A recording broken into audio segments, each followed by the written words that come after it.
Oh, I almost spilled Bubba everywhere. Good morning! Happy Fri-YAY from Miss Fried and Bubba. We both miss you guys so much. If you have been watching these videos and you have been doing your work, you have been working hard all week. I also don't know why I'm wearing these glasses other than just to make you smile and keep you coming back for more, guessing what I might throw on, maybe a new accessory, maybe a little new jewelry. You never know, gotta keep you on your toes. So if we were together on a Friday, you know that we'd start our day with a Friday song. So I'm gonna try my best to do this and just pretend that your guys' energy is responding to me. I'm gonna sing both the teacher part and the student response part because you guys like to sing both parts anyways. So please do this with me, don't make me do it by myself. Let's get pumped up for our lesson. I am so glad it's Friday. So glad it's Friday, so glad it's Friday, so glad it's Friday, so glad it's Friday, so glad it's F-R-I. Woo! D-A-Y. F-R-I. Woo! D-A-Y. Been working hard all week. Been working hard all week. Our brains are strong and not weak. Our brains are strong and not weak. It's time to celebrate. It's time to celebrate. 'Cause we are just so great. 'Cause we are just so great. So glad it's Friday. So glad it's Friday. So glad it's F-R-I. Woo! D-A-Y. F-R-I. Woo! D-A-Y. Oh, I miss you. I hope that you joined in with me on that. It does not sound nearly as good without you. So hopefully on your end it will sound better when you guys are calling and responding to me. Today is Friday, March 20th. Shortcut date is 3/20/20. For your morning work today, you had an interim review on the front, and then when I prepared these a long time ago, I said practice your spelling words on the back, assuming that we'd be in school together and having a spelling test today. Obviously, you do not have that, so you did not have to do anything on the back of your sheet. We have math pages 13, 14, and 15. ELA, those 3 pages, 15, 16, and 17, I believe. Yes, and math story 8.4, fish tanks. I just want to start off by giving a special shout out to a couple of people. I have Sage, whose parents have been contacting me that they're doing the work. They contacted me yesterday. And Monica, you guys contacted me that you're doing the work yesterday. I have so many more people who have been showing me that you are doing the work and listening and doing the videos. I'm so proud of you. Those are just the people who shouted out yesterday, as well as Connor. And I want to give Connor a special shout out because he and I actually did all of Friday's work together. And the reason I'm telling you this is because, for 2 reasons. One is sometimes it's difficult to motivate yourself when you don't have your classmates with you. So call up a friend, FaceTime, contact me, let me know if you want to do work together, like, let's get it done. I know that it isn't always fun to do it by yourself, and sometimes it is, right? Sometimes it is, you can work at your own pace and do all the problems on your own, but spice it up. You guys all, like, some of you have each other's phone numbers, a lot of you guys have FaceTime abilities, so maybe you guys can do it together. The other reason why I'm telling you that I did the work with Connor this morning is because when we flipped the morning work to the back and realized that we didn't have spelling words, he had an awesome idea. And his idea was to do a version of a Super Beast and reveal it to all of the students who did all of their work and listened to the entire video. So if you are someone who's been doing your work, listening to the whole videos and getting to the end, you will see the Super Beast at the end.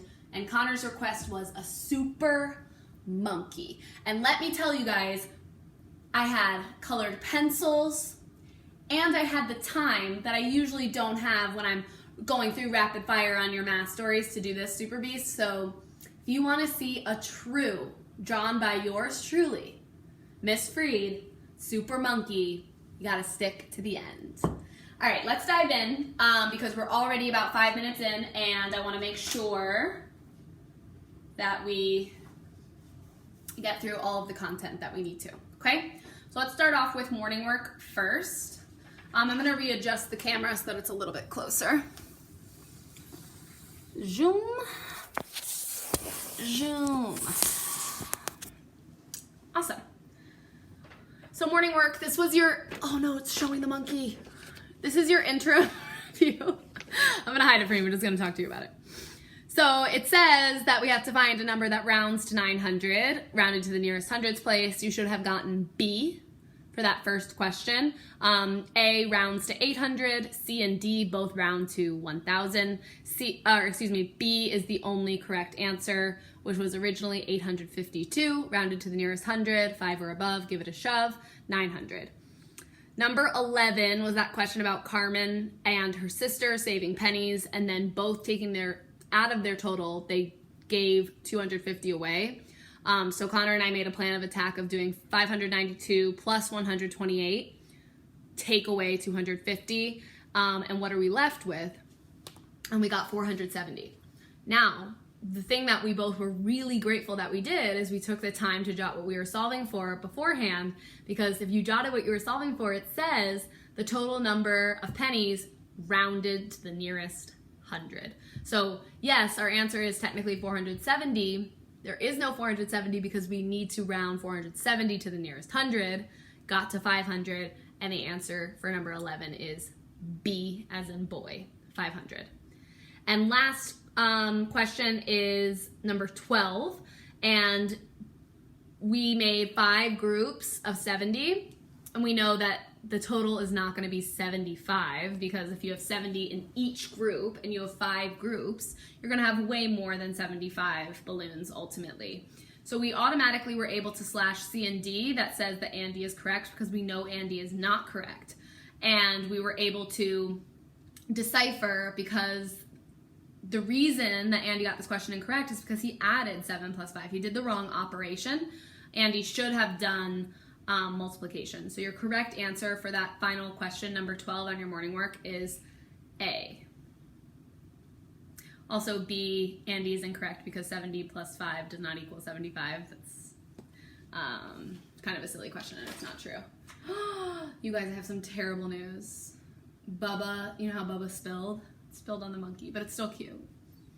But I'm sad because I worked so hard on it.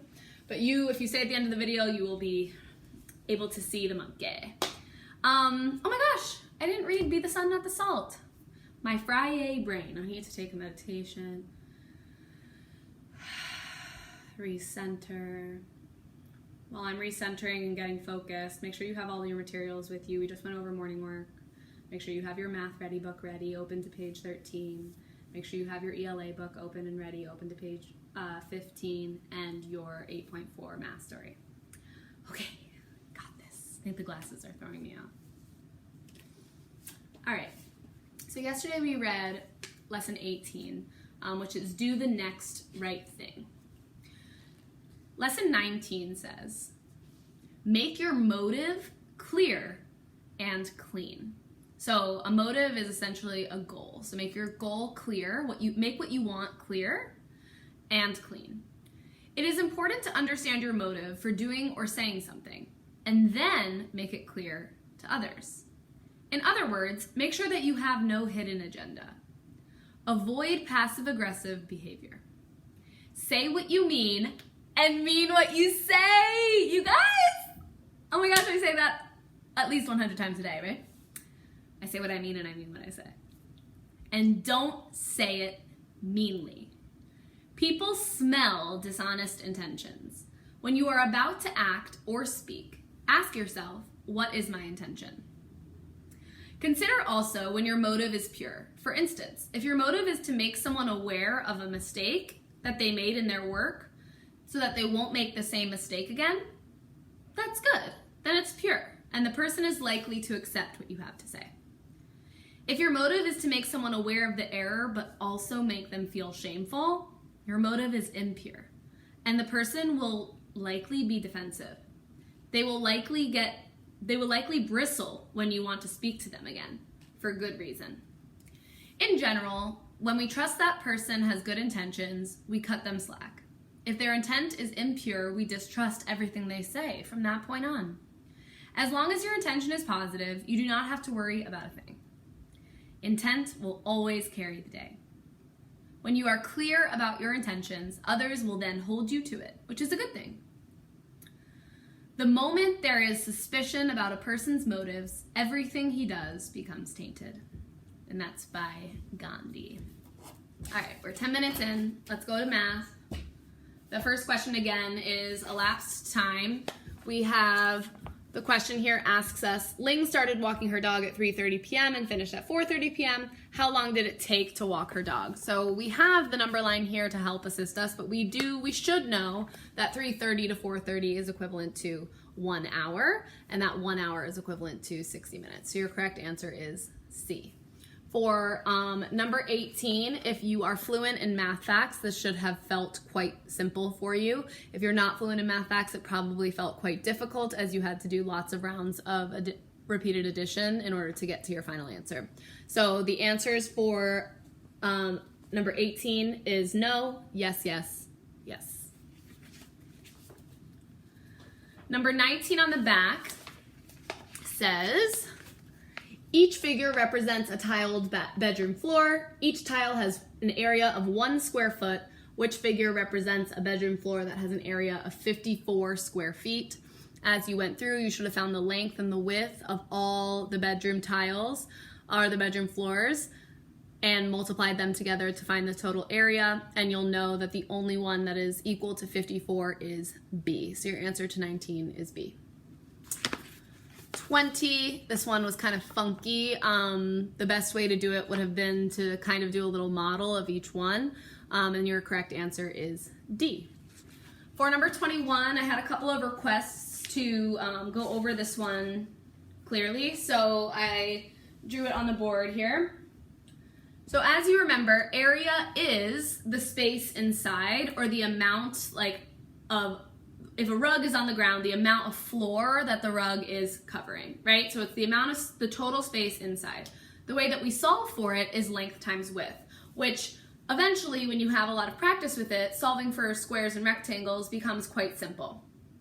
However, when you're given a regular shape like this, it's very sometimes difficult to figure out, okay, where is the length here, where is the width, etc. So as we did in class, this was a few weeks ago, so here's a little review. What we can do is we can break apart the irregular shape to offer us rectangular shapes so that we can do length times width, mush them together, and get our final answer. So as I'm looking at this shape here, I see that probably the most simple way, the way that makes the most sense for me to slice it up would be right here. That way I can have rectangle A right at the top and I can clearly see it, and I have rectangle B at the bottom. I have to be really careful here and see, is any side of my irregular shape being compromised, and if so, what is that? What is being compromised? And I can see here I'm literally slicing through this length right here. If this side of A is 4, I know opposite sides are equal, so A, this length must be 4, B, this length must be 4. And 4 plus 4 equals 8, yes? So in order to find the area of shape A, I need to do length times width, which is 4 times 10, which gets me 40, because 4 times 1 equals 4, attach a 0 for place value. And then I have the length times width of B, which is 3 times 4, which equals 12. And if I add these together, it will give me the area, or the total area, of the irregular shape. And my answer will be 52. So your answer for number 21 is 52 square yards, and that is C. All right, okay, we are at 14 minutes. I'm gonna try to get through this. Let's go, let's go. Okay, so next we have ELA, and this was a writing section. So you had mini passages. This is really, really important for M-STEP. You're gonna have a ton of passages to read over and over and over again. As you're reading, you want to think about the main idea. Most likely you're going to have a main idea question for every passage, so it's just important to keep with the habits that we've been doing. The question for number 1 essentially is asking what's the main idea of this paragraph. So I wrote the teach, since it was nonfiction, at the bottom, and Connor came up with this one, how Roosevelt grew up and became president. The correct answer is C. And the reason why is because it says Theodore Roosevelt was a small, weak boy who grew up to be president. The beginning of this text is about him being a small, weak boy. The rest of it is about him becoming president. That is what this entire text is about, okay? So it's A says Theodore Roosevelt was president of the United States from 1901 to 1909. We didn't really learn anything about his presidency itself beyond the fact that he became president, right? So that can't be the answer. B says that Theodore Roosevelt lived from 1858 to 1919. We're not learning about his birth to death. We're learning about his childhood to presidency. And lastly, it says Theodore Roosevelt was the 26th president of the United States. Yeah, that's definitely in it, but that last one doesn't talk anything about him being a child. So C is the best answer. On the back, or no, not on the back. Flipping to page 16, another passage. And this question was essentially asking you the point of view. What is the author's opinion? And as you're reading this, you can see that the student is advocating to be able to sled at recess. And so the best answer is C. And lastly, 19, I'm not going to go over this, but I was looking at it and I was like, oh gosh, this looks like a hard constructed response, so difficult. And then I read through it and it was awesome and so much fun to be able to just continue the story in whatever creative way that you like. So if you did something awesome, film the rest of your story for me or send me a picture if you think it was really good. I'd love to see what you guys came up with for Greta and the magic hat that makes her disappear. Lastly, we have the math story, fish tanks. A store has 8 fish tanks that each have 40 liters of water. What is the total number of liters of water in all the fish tanks? I don't want to use the E word, and I'm not going to, because it's not necessarily the E word, but we're definitely, if we put in 100% effort, I mean, this is not a super challenging problem for us, I don't believe. So essentially, what you're solving for is the total number of liters in the fish tanks. You know that there's 8 fish tanks, 40 liters in each, so I can see my model. I know that my plan of attack is 8 groups of 40, 8 tanks, 40 liters in each tank gives me a total of 320. I know 8 times 4 is 32. Attach a 0 for place value. The answer is 320 liters, and the equation is 8 times 40 equals 320. So, I don't know, how do you guys feel about the work today? Hope that felt okay. If you have been staying for Tales of Despero, go ahead and get comfy. And if you stay till the end, you'll see the super monkey. All right. So remember, where we left off was Roscoe tried to be a typical genuine rat. Was longing after light for a long time, and Botticelli convinced him to mess with the prisoner, be more rat-like, live in the dark and suffering. And it just wasn't for him, and he tried it out. And so he went upstairs, found a party, and invited himself to the party. And we know that Princess P and the king who interacted with Despero are also in this scene with Roscoe. So it'll be interesting to see what goes down. Chapter 20, A View from a Chandelier. There was in the banquet hall a most beautiful and ornate chandelier.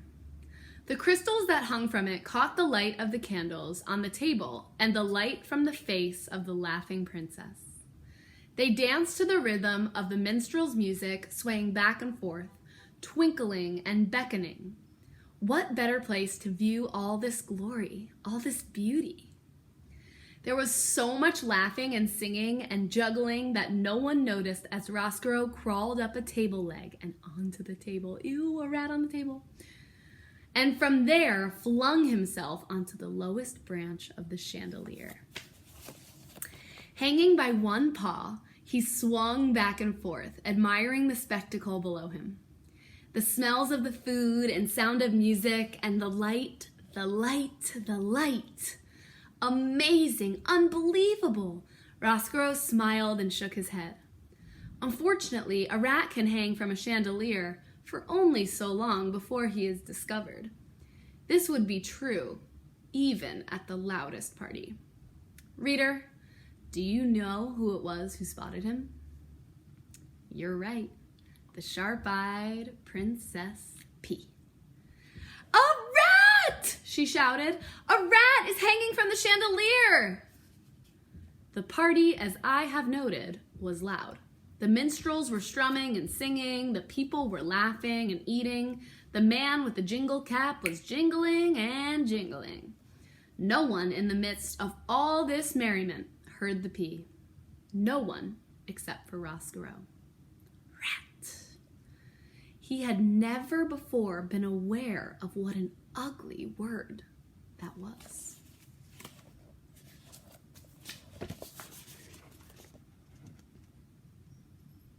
Oh gosh.